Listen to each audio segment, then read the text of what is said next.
Now, that measure is just one of several that the president has taken to penalize higher education institutions since taking office. The spending bill, for example, that was approved by the U.S. House of Representatives Thursday also increases a tax on the richest private universities pay on their endowment investment gains, which proponents say will rein in so-called woke schools.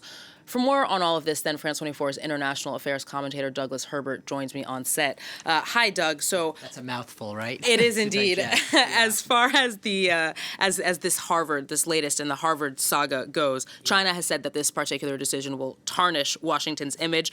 Are they right? What effect do you think this will have on the United States at large? Look, Harvard University, and not just Harvard, the whole stable of Ivy League universities and top-rate educational institutions in the United States, Harvard and its peers known as the Ivy League, they are, when you talk about American soft power, when you talk about American innovation, when you talk about the excellence of American academic research, scientific research notably, it's not a coincidence Harvard has produced over its history, which dates back, by the way, to 1636, bears reminding, 162 Nobel laureates. 162. I think that's unrivaled by any other institution, not just in America, but in the world, any single institution. So what does this mean? It's not an overnight, all of a sudden you're going to wake up and blink and, oh, Harvard's gone. Harvard Yard is no longer there. It will survive, but in what form is it going to survive? Because foreign students are at Harvard. I'll give an example. I was a graduate student there back in the 90s, and I did Russian studies. My program was a small program. I had lecturers who were dedicated to a small lecturing group of about 8 to 10 students. Over half in most of my lectures were foreign students. So when I was studying Russia, I had a Japanese student peer in the course with me. I had a Polish colleague. It was part of the exchange. It made Harvard what it was. It's the reason you argue that you would choose to go to Harvard to study something like, say, Russian studies, as I did, over perhaps another school. I know it sounds cliche to talk about the richness of foreign students, what they bring to a university, but we have to understand that where Trump looks at this and sees it as Harvard opening itself up to, just looking at its bottom line, because foreign students, as you said, they pay the full tuition. They don't benefit from federal, grants and student aid and student subsidies. So it's just purely about money, money, money. No, they bring a richness in the academic fabric. They bring that exchange. They bring the diversity of perspectives that there's literally no other way of bringing to the classrooms, to the courses, to the faculties, to the professors also who are attracted there. So when you take away that component, when you sort of threaten to ban Harvard certification, student visa certification, and kick it out of that whole system, what you're essentially saying is Harvard's no longer Harvard, right? France 24, right? We broadcast in what?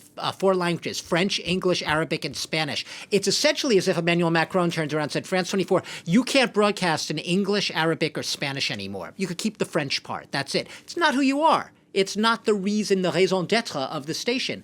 And Harvard could make a similar argument. Yeah, it's not a broadcaster, it's not a newsroom, but it can make the argument that it is about its foreign students. I think we've reported the figure right. This year's class of a Harvard class, a university class, 6,800, that's 27%. Foreign students, and there are some graduate schools, including the Kennedy School of Government, which are predominantly a majority are foreign students. We're not talking about a trickle of students who are targeted by this. We are talking about the very essence of what makes Harvard, Harvard, and by extension, the very essence of what makes a lot of top universities in America who are able to attract the best and brightest in the world what they are. You are basically not just chopping down a pillar of America's soft power, undermining America's ability to project itself in that way in the world as it has for decades, some would say for a couple of centuries now.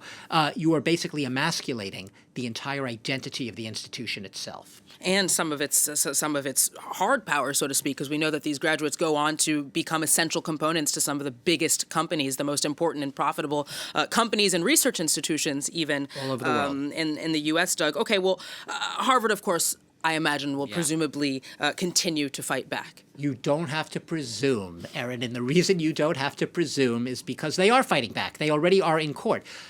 You'll remember that last month, the federal government, Trump administration, basically revoked over $2 billion. I'm not saying that wrong, not million, $2 billion in federal grant subsidies to Harvard University because it wasn't basically doing Trump's bidding. It was resisting his MAGA agenda with regards to hiring and firing practices, its curriculum, so on and so forth. It said, we're not doing it. Columbia University bent.